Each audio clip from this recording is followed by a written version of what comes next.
Alors on va démarrer avec un propos introductif, on va creuser cette notion de dématérialisation, ce que ça n'est pas, une formule magique, ce que c'est un levier pour contribuer au changement. Et pour en parler, nous accueillons un entrepreneur engagé, spécialiste de la transformation digitale. Il est le fondateur du Forum d'Action Modernité, Philippe Lemoine. Bonjour Philippe. Oui, à vrai dire, je prends la parole avec vous, surtout comme président du conseil de surveillance de GS1, et je joins mes propres mots de bienvenue à ceux qui ont été prononcés. Moi, ce qui m'a frappé sur le plan des idées dans l'année écoulée, c'était le nombre de livres et d'articles qui ont été écrits pour parler de cette situation complètement inédite que nous avons vécue. Un virus qui met moins de 3 mois pour contaminer l'ensemble du globe, des économies pratiquement à l'arrêt pendant 2 mois à cause du confinement, un effondrement du PIB, mais aussi pour la première fois une baisse des différents indicateurs de pollution, et on sait que ce n'est pas fini. Pourtant, et c'est un paradoxe, l'essentiel de ce qui a été écrit, il a été sur le mode « je vous l'avais bien dit ». Les différents théoriciens du collapse ou de la catastrophe écologique ont promu l'idée que cette crise était la répétition générale de la crise climatique à venir. Est-ce certain ? En tout cas, rares sont les intellectuels qui ont eu l'honnêteté de déclarer, comme l'a fait Edgar Morin, dans son interview du Monde, « Cette crise, je ne l'ai pas vue venir. Je m'attendais à un effondrement du côté du système financier ou du climat, mais pas à une pandémie. » Et Edgar Morin ajoute, « Bill Gates l'avait anticipé, mais pas moi. » En revanche, ce que personne n'avait prévu, c'est la forte accélération de la transformation numérique qui s'est produite. Télétravail, courses en ligne, visioconférence, téléenseignement, téléconsultation, etc. Le coup d'accélérateur est pourtant indéniable et c'est probablement une des conséquences structurelles lourdes de cet épisode. Cela n'avait pas été prévu, mais maintenant que ça a eu lieu, certains parient sur cette tendance. Au moment où l'on promet que le jour d'après ne sera pas comme le jour d'avant, il est tentant de faire jouer un rôle conciliateur à la transformation numérique. Ne peut-on pas attendre d'elle qu'elle résolve la quadrature du cercle en réconciliant fin du monde et fin du mois, écologie et économie? C'est dans ce contexte que nous avons voulu mettre en discussion, comme François l'expliquait, ce projet de dématérialiser la croissance. Avec le numérique, ne peut-on pas avoir et la croissance économique et la minimisation de l'empreinte écologique? Plusieurs experts et économistes vont se succéder, mais en tant que président de GS1 France, je voudrais vous inciter à vous saisir de ce thème avec à la fois audace et subtilité. 3 constats me paraissent en effet devoir être pris en compte simultanément. 1. La dématérialisation n'est pas une idée neuve, et si on l'aborde comme dans les années 80, c'est une fable. 2. La puissance du thème tient au fantasme sous-jacent de faire disparaître les corps, mais il faut aller au-delà et reformuler tous les cadres à travers lesquels nous appréhendons la vie. En pratique, troisièmement, dématérialiser la croissance imposerait de lier étroitement numérique et écologie pour dépasser les limites de l'économie monétaire. C'est le thème qui a été déjà un petit peu abordé. Dans les quelques minutes de cette introduction, je voudrais commenter rapidement ces 3 constats. La dématérialisation, tout d'abord, n'est pas une idée neuve, et telle qu'elle a été abordée dans les années 80, c'est une fable. Ce n'est pas une idée neuve, et ce n'est pas une idée apparue avec la phase actuelle de transformation numérique. La dématérialisation était même le grand enjeu de la phase précédente des technologies de l'information, celle qui va, disons, de 1984, l'apparition de l'ordinateur personnel, à 2008, les tablettes, les smartphones et compagnie. À partir de 1993, cette phase est marquée par le déploiement du web et par l'accélération d'Internet. Et le grand effet économique attendu, ce n'est pas l'automatisation comme avant, ou la désintermédiation et la réorganisation des chaînes de valeur comme après, c'est la dématérialisation. Le thème de la dématérialisation, à l'époque, relie le développement technologique avec 3 tendances. La marche sociologique vers ce qu'on appelle à l'époque la société post-industrielle, telle que le voyaient dans les années 70 des sociologues comme Daniel Bell ou Alain Touraine. La prise en compte des limites de la croissance telle que l'avait anticipé le Club de Rome dans son rapport de 1973, et le besoin de renouvellement de certaines problématiques politiques avec des grands projets, des grandes visions, comme la stratégie de Lisbonne, qu'on a oubliée, visant en 2000 à faire de l'Union européenne l'économie, je cite, de la connaissance la plus compétitive et la plus dynamique du monde d'ici à 2010, capable d'une croissance économique durable, accompagnée d'une amélioration qualitative et quantitative de l'emploi. On sait ce que ça a donné, et la transition est toute trouvée pour dire qu'une telle dématérialisation est une fable. On voulait se raconter de belles histoires, mais on ne prenait pas en compte 3 éléments. Le fait tout d'abord que la dématérialisation pure et dure, ça n'existe pas, et que le numérique repose sur les outils matériels qui utilisent des ressources matérielles, matériaux rares et énergie. Le numérique est ainsi à l'origine de 4% des émissions de gaz à effet de serre, et quand on voit le développement du cloud, ce n'est pas près de se terminer. Une des questions posées par le déploiement de la 5G, par exemple, est celle du bilan énergétique de cette innovation. Deuxième élément, dans les années 80, on a eu recours à des tours de passe-passe. Dématérialiser voulait souvent dire délocaliser plutôt que transformer. Du temps de Serge Tchuruk, Alcatel a ainsi promu le thème de la fabless économie. La France et les pays développés gardaient la partie noble, à valeur ajoutée, des tâches tertiaires, et la partie polluante de la production industrielle s'effaçait. Elle n'était pas transformée ou supprimée, elle était délocalisée dans les pays les moins développés.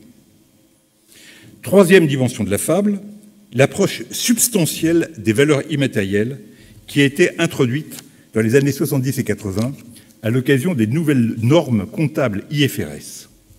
Au fur et à mesure qu'on délocalisait la production industrielle, on voulait doper la croissance nominale en valorisant à leur juste valeur des actifs immatériels hétéroclites.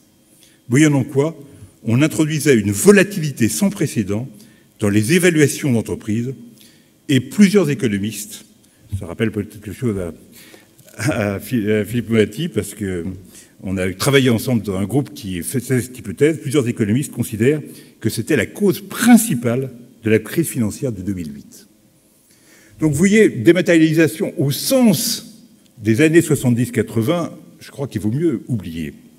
Il faut aller au-delà de ce langage des années 80 pour trouver la vraie puissance du concept de dématérialisation. Celui-ci tient au fantasme de désincarner, de dissoudre les corps, et il faudrait aller jusqu'au bout et revoir les cadres à travers lesquels nous appréhendons en fait la vie.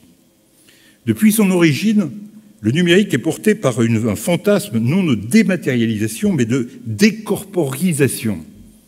On connaît les circonstances dans lesquelles Alan Turing avait conçu le modèle théorique de machine universelle sur lequel repose l'ordinateur.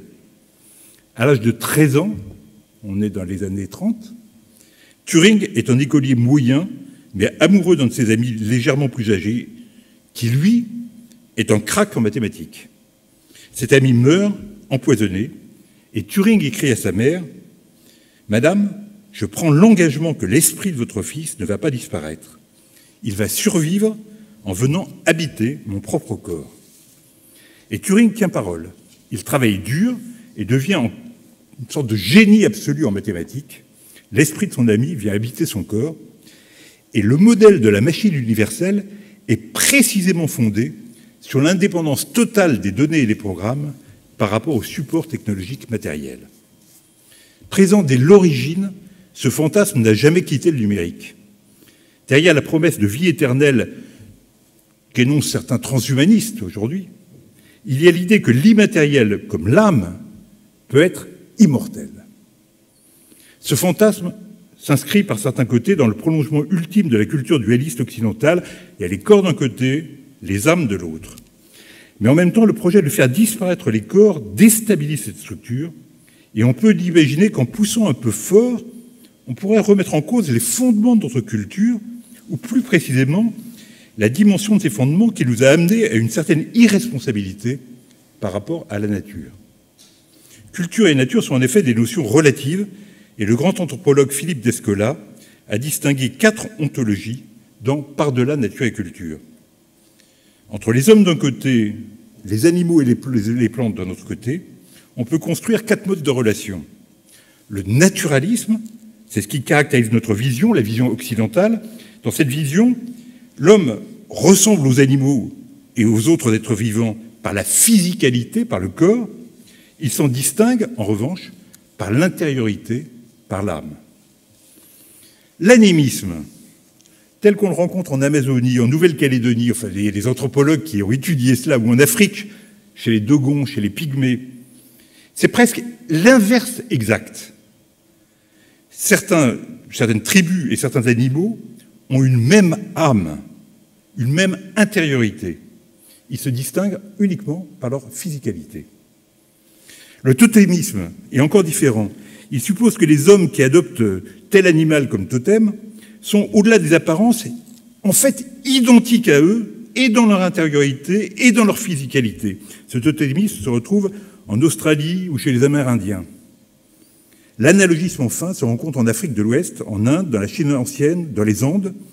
Il suppose une hétérogénéité totale, physique et intérieure, entre hommes et animaux. Seules certaines pratiques et certains esprits habités permettent le passage, c'est ce qu'on appelle le chamanisme. Dans la mesure où l'Anthropocène, l'ère dans laquelle nous sommes, dans laquelle l'homme compromet gravement les équilibres naturels et les chances de sa propre survie sur Terre, dans la mesure où cet Anthropocène est lié à la vision occidentale des rapports à la nature, il est important de réaliser que cette vision occidentale est particulière. Ce n'est pas l'homme, c'est cette vision. Il y a d'autres ontologies, d'autres rapports à la nature, et nous pouvons en changer.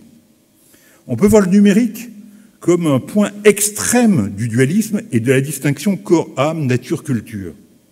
On peut aussi le voir comme le début de la métamorphose de ce modèle. Nous nous détachons de la corporéité, c'est la moitié du chemin. Il faut aller au-delà, mener le travail culturel et parvenir à des conceptions renouvelées de la vie. En pratique, c'est mon troisième point, on ne va pas être tout le temps dans une espèce de philosophie anthropologique. En pratique, le projet de dématérialiser la croissance implique de lier étroitement numérique et écologie pour dépasser les limites de l'économie monétaire. Un article récent, je ne sais pas si certains d'entre vous l'ont lu, du magazine Ouzbek Erika, avait pour titre « Il faut renoncer au futur déjà obsolète ». Il était notamment question de toute une direction de recherche à l'ESC Clermont Business School, visant à repenser les stratégies d'entreprise et les technologies pour les adapter aux enjeux de l'Anthropocène. Un des outils développés est un désincubateur, un tiers-lieu où les entrepreneurs et les innovateurs vont pouvoir faire passer leurs idées et leurs projets sur les fourches codines des limites planétaires. Tout doit en effet être repensé. Ce qu'est une usine, ce qu'est un magasin, ce qu'est une chaîne logistique. Pour prendre ce seul exemple, toute une partie du modèle du lean management s'effondre avec le Covid-19. En particulier, l'idée d'avoir une chaîne optimale créant une sorte de fluidité mondiale en temps réel est devenue obsolète. Des organisations vont se disloquer avec le Covid-19 et cela exige dès à présent des redirections stratégiques radicales.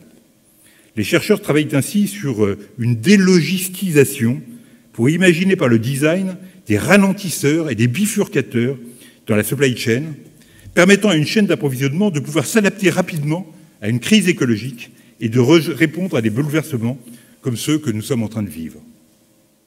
Tout ceci va supposer beaucoup de données au-delà de ce qu'on traitait jusqu'ici.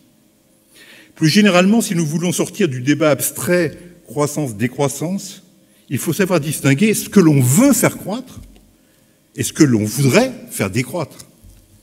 Pour cela, nous avons besoin de renouveler nos boussoles, que ce soit en microéconomie ou en macroéconomie. Nos instruments actuels sont insuffisants. Plus nous nous enfonçons dans la crise, plus il est impératif de distinguer ce qu'on compte et ce qui compte. Ce qu'on compte, c'est ce que nous savons compter en euros. Ce qui compte est seulement cela.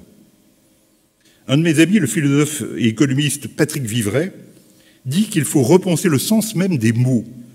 Un mot comme création de valeur a un sens qui va bien au-delà de ce que l'on entend d'habitude.